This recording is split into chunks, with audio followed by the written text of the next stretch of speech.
मित्रों, वैदिक ज्योतिष केंद्र में आपका स्वागत है। आज हम बात करने वाले हैं वैदिक ज्योतिष केंद्र के अंतर्गत बड़ा ही रोचक शानदार वीडियो रहने वाला है। आज राजनीतिक विषय लेके आया हूं। क्यों हारे केजरीवाल। आज का जो हमारा विषय है, क्यों चुनाव हार गए केजरीवाल, उनकी जेल यात्रा, उनके ऊपर जो लगे आरोप हैं, उन सब बातों का डिटेल से चर्चा करूंगा। मित्रों, कौन से ग्रह योग हैं, कौन से ग्रह योग युति, कौन से ग्रह के खराब होने से, कौन से ग्रह के ऊपर से दृष्टि रखने से 12 भाव का राशि के समेत आज मैं संपूर्ण विवरण दूंगा, सरल और सटीक तरीके से। तो मित्रों, बिना स्किप करके वीडियो देखेंगे तभी समझ में आएगा पूरी तरह। बहुत ही रोचक और शानदार वीडियो रहने वाला है। चलिए वीडियो स्टार्ट करते हैं। यहाँ देखिए सब्जेक्ट मेरा, केजरीवाल क्यों हारे, जेल और आरोप। ये सारा जो उनके साथ की घटना घटा पिछले 1 वर्षों में, 1.5 वर्षों में, 2 वर्षों में कह लीजिए, उसके विषय में डिटेल से चर्चा हम कर रहे हैं। तो उनका पहले यहाँ देखिए, उनका जो डेट ऑफ बर्थ है वो क्या है, 16/8/1968। 16 अगस्त 1968 को इनका जन्म होता है और रात्रि जो है 12:30 बजे, रात्रि में 12:30 बजे तो एएम हो जाता है। एएम में सिवानी हरियाणा में इनका जन्म होता है। मित्रों, हरियाणवी व्यक्ति हैं। ये जो इनके जन्म लग्न जो उदय हुआ वो वृषभ लग्न की कुंडली उदय हुई इनके जन्म लग्न के रूप में। मित्रों,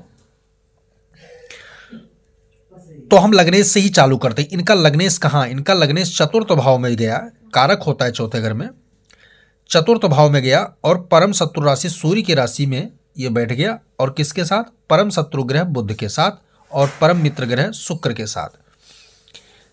तो यहां पर जो स्थिति आई कि लग्नेश सिंह राशि में गया तो ये तो क्रॉस में आएगा, माइनस में जाएगा, लेकिन साथ में कारक भाव में है तो ये थोड़ा सा क्या है, प्लस में जाएगा। बुध के साथ है तो ये प्लस में गया, लेकिन गुरु के साथ में है तो ये क्रॉस में चला गया, माइनस में चला गया। अब दोनों को कॉमन करें तो माइनस माइनस आता है। ठीक है, शुक्र को यहां हम केवल और केवल 30% ही अच्छा मान सकते हैं, 40 ज़्यादा से ज़्यादा 40% अच्छा मानेंगे। अभी और चाके देखते हैं कि दृष्टि क्या है शुक्र के ऊपर, और शुक्र की दृष्टि का सबके दृष्टियों के ऊपर भी विश्लेषण करेंगे। हम बात करते हैं दूसरे घर के स्वामी, 3 नंबर राशि मिथुन राशि, इसका स्वामी हुआ बुध ग्रह, और साथ में बुध की एक राशि जो है पंचम भाव में पड़ रही है जिसको कहते हैं कन्या राशि। ठीक है, तो बुध द्वितीयेश का और पंचमेश का स्वामी होकर कहाँ बैठा है, मित्र राशि में। एक मित्र और एक शत्रु ग्रह के साथ जो शुक्र की स्थिति है वही लगभग बुध की स्थिति है। तो हम डायरेक्ट न जा करके इनको जो है 30% बुध को भी हम दे देते हैं। अब हम तीसरे घर में आते हैं। तीसरा घर बाधकेश होता है, आपको पता है 3, 6, 11 बाधक भाव होते हैं। दूसरा और 7वां घर मार्केश में आता है। 8वां, 6, 8, 12 ये त्रिखड़ाएं होते हैं जो कि हमेशा बर्बादी विनाश के भाव कहे जाते हैं, हानिकारक भाव होते हैं। तो चंद्रमा क्या है, बाधकेश का स्वामी होके दूसरे त्रिखड़ाए में जाके बैठ गए, यानी चंद्रमा पूरी तरह माइनस में चला गया, 0% ये शुभ में रहने वाला है।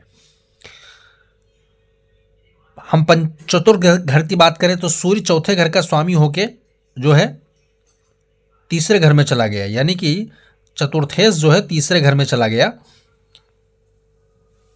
मित्र राशि में है, मंगल ग्रह के साथ में, मंगल को अस्त कर देता है ये। तो सूर्य इनका लगभग ठीक है, प्लस जाएगा सूर्य। फिर वही बुध आ गया, बुध की हमने कहा 30% हमने दिया इनको पंचम घर में, और छठे घर का स्वामी होता है शुक्र, तो लग्नेश भी है, और साथ में ये जो स्थिति बुध की थी वही शुक्र का 30% हमने ऑलरेडी इनको दे रखा है। लग्नेश का अलग स्टेटस भी होता है, उसको हम अगले से चर्चा करेंगे।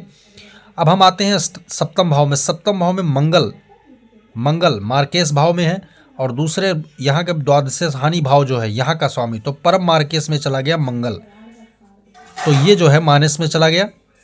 नवम भाव की बात करें तो यहाँ गुरु भी परम मार्केश में होकर के चतुर्थ भाव में बैठा हुआ है, तो गुरु भी माइनस में ही गया। हाँ, बैठने की राशि थोड़ा सा क्या हुआ तो 10% अगर हम प्लस में ले भी लेते हैं तो कोई दिक्कत नहीं, माइनस में ही जाएगा। अब हम बात कर लेते हैं शनि ग्रह की, जो नवम और दसम का स्वामी है। ये कारक है, कारक होकर 12वें घर में नीच में चला गया, तो यानी क्या हुआ कि ये 50% में रह गया। अब मित्रों, सभी ग्रह का हमने विश्लेषण कर लिया। राहु क्या है, मीन राशि में है, राहु मीन राशि में माइनस में जाएगा, अच्छा नहीं रहेगा। और केतु जो है बुध की राशि में है, तो ये भी क्या है, सुरक्षित भाव माना जाता है, सुरक्षित राशि मानी जाती है, तो इसको हम तो थोड़ा सा क्या देंगे, प्लस में दे देंगे थोड़ा सा, क्योंकि वो क्या है, केतु जो है बुध की राशि में सुरक्षित माना जाता है सूत्र के अनुसार। तो सभी ग्रहों का डिटेल हमने निकाल लिया मित्रों। कोई भी पूर्ण बलवान ग्रह इनके कुंडली में निकल के नहीं आता है, लेकिन जब योग युति की बात मैं करता हूं, योग युति की बात करता हूं, तो उनकी स्थितियां एक समान सदा नहीं रही हैं। अब मैं बात कर रहा हूं कि गुरु इनका खराब है, ठीक है, मंगल इनका मार्केश है, सभी ग्रह पर न जाकर के हम वर्तमान इस चीज को लेके आए हैं। इनके कुंडली में विष दोष बन रहा है, देख लीजिए 12वें घर में, और साथ में नीच का शनि भी है, तो ये विष दोष इनको जीवन में बहुत ज़्यादा परेशानी देता आया है। खासकर 12वें घर में बैठा हुआ, तो 12वें घर जो है छत्र छाया की बात करें, ठीक है, और अशांति की बात करें, आराम हराम की बात करें, तो ये सारी चीज़ें इनके जीवन में रहा है मित्रों। नीच का जो है अस्त बुध है, अस्त मंगल है, ठीक है, नीच का मंगल भी है, कर्क राशि में मंगल नीच का है, तो मंगल नीच बा है, तो यहाँ शनि नीच का हो गया और मंगल, दो ग्रह नीच के हो गए। दो ग्रह नीच के होने का अर्थ यहाँ ये हो गया मित्रों कि पराक्रम इनका डाउन फेल हो गया और कर्म जो है डाउन फेल हो गया, तो ये कर्म से भागने लगे, कर्म से भागने लगे, और साथ में पराक्रम चूंकि है नहीं तो कर्महीन व्यक्ति वैसे ही हो जाता है। दो चीजें इनके जीवन में बहुत ज्यादा कमी रही, पराक्रम की और कर्म की। बाकी इनको जो दिया वो बुध ग्रह ने दिया, क्योंकि बुध ग्रह मित्र राशि में बैठा हुआ है, साथ में एक मित्र ग्रह के साथ में भी बैठा हुआ है, कारक भी है पंचम भाव का, साथ में लगने शुक्र ने भी इनको बहुत कुछ दिया, ठीक है, सुख सुविधा दिया, परिवार दिया, कुटुंब दिया, ये दिया। बुध ने पंचम होकर पंचम संतान आदि की सुख सुविधा इनको प्रदान किया, ठीक है ना। बाकी अब डिटेलिंग जब मैं चर्चा कर रहा हूं, गुरु की बात कर रहा हूं, अभी वर्तमान में महादशा 2011 से, ध्यान से देखना, मैं क्योंकि वर्तमान मेरा जो टॉपिक है उस पर बात कर रहा हूं, क्यों हारे जेल और आरोप, उस पर चर्चा कर रहा हूं। हमने क्या कहा, राहु इनका खराब है, गुरु इनका खराब है, क्योंकि गुरु जो है अष्टमेश का और बाधकेश का दोनों का स्वामी होकर शुक्र परम बुध, शुक्र और बुध दोनों शत्रु ग्रह के साथ बैठा है, भले ही उसकी मित्र की राशि हो, लेकिन जो है ना वो खराब भाव का स्वामी होकर के यहाँ चौथे भाव को भी बिगाड़ रहा है। तो गुरु की ही महादशा इनकी चल रही, 2011 से 2026 तक गुरु की महादशा है, और वर्तमान में अंतर 2023 से लेकर 2026 तक का जो है राहु का अंतर चल रहा है मित्रों। यहां खेल स्टार्ट होता है इनके जीवन में। अब कहते हैं गुरु सबसे ज्यादा किसको शत्रु मानता है, गुरु बर्बाद कैसे होता है, तो वो राहु इकलौता ग्रह होता है जो गुरु को सबसे ज्यादा पीड़ित करता है मित्रों। अब गुरु की महादशा में चूंकि पहले से ही खराब है, हमने क्या कहा था कि 10% उसको दे देते हैं हम गुरु को। वैसे तो हम इस स्थिति में, सिचुएशन में, अभी वर्तमान की स्थिति में देखा जाए 2023 से 2026 तक की स्थितियों में, तो गुरु 1% भी नहीं पाएगा, क्योंकि बहुत खराब स्थिति में, क्योंकि राहु की अंतरदशा चल रही है साथ में उसके। राहु पहले से उसकी राशि में बैठा हुआ मीन राशि, गुरु को और ज्यादा पीड़ित करता है, 11वें घर को पीड़ित कर रहा है राहु। राहु के पास 3 दृष्टियां होती हैं, कौन कौन सी, 5, 7, 9, तो हम इसे दृष्टि चक्र लेते हैं, यहां से गिनेंगे 1, 2, 3, 4, 5। मंगल के ऊपर राहु की सीधी दृष्टि जा रही है, मंगल को और सूर्य को दोनों को पीड़ित कर रहा है, ग्रहण योग, दृष्टिगत ग्रहण योग बना रहा है।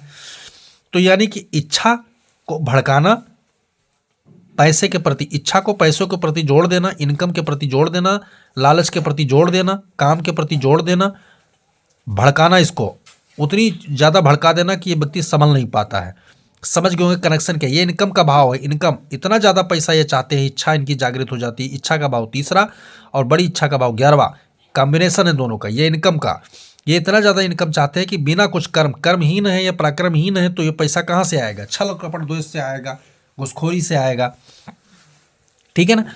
यहाँ की अब हम बात कर लेते हैं सप्तम दृष्टि की राहु की, तो ये पंचम भाव में जा रहा है, बुद्धि का इनका जो है क्षय होता है, बुद्धि क्षीण कर रहा है राहु इनका, सप्तम भाव के। नवम दृष्टि की बात करें तो सप्तम ये हो गया, अष्टम नवम, नवम दृष्टि इनके जा रही है सप्तम भाव पे। सप्तम भाव में क्या हुआ कि इनके लाइन में इनकी पत्नी भी चलती जा रही है, व्यापार को भंग कर रहा है। मार्केश मंगल वहां का स्वामी है तो व्यापार योग कर नहीं सकते, व्यापार वाणिज्य। ये सारी जो चीजें इनके जो है, राहु जो है कहीं ना कहीं सप्तम को बर्बाद कर रहा है। कुंडली के भाव की बात करो दृष्टि से सप्तम को बर्बाद कर रहा है, पंचम भाव को बर्बाद कर रहा है और साथ में तीसरे भाव को बर्बाद कर रहा है। अब इनका तीनों का कॉम्बिनेशन इनकम से हो रहा है तो कहीं ना कहीं इनको स्वार्थी लालची प्रवृत्ति का जो है बना दिया। इसी कारण जो है ईडी के शिकंजे में कसते चले गए मित्रों। अब हम बात करते हैं जेल यात्रा की, कि जेल यात्रा हुआ क्यों। मंगल शनि दोनों ग्रह नीच का ये जेल यात्रा का कारक ऑलरेडी बन जाता है, क्योंकि न्याय कानून का स्वामी शनि है और वाद विवाद का स्वामी कौन है, मंगल। दोनों नीच के हैं तो इनको जेल वास्तव में होना ही है, जेल ये जाएंगे ही जाएंगे। इनका जीवन ही संबंध कहीं ना कहीं, जब ये नौकरी पे रहे होंगे, कार्यरत रहे होंगे, तब भी इनका कहीं ना कहीं जेल से लेना देना ही रहा होगा, क्योंकि ये नीच है तो नीच के रहेंगे कुंडली में। तो सीधा जेल यात्रा दोनों मिलके, 12वां घर क्या होता है, जेल यात्रा का होता है। अष्टम भाव जेल यात्रा का होता है, सप्तम जेल यात्रा, ये सब जेल यात्रा के भाव हैं। तो 12वां घर मेन होता है जेल यात्रा, वाद विवाद, झगड़ा, लड़ाई, शांति, आराम हराम, इन सब के कारण का। और शनि वहीं बैठा हुआ नीच रास्ते, तो इन कानून को इनके विपक्ष में लाके खड़ा कर देता। कभी भी ये कानूनी लड़ाई नहीं जीत सकते अपनी कुंडली के अनुसार।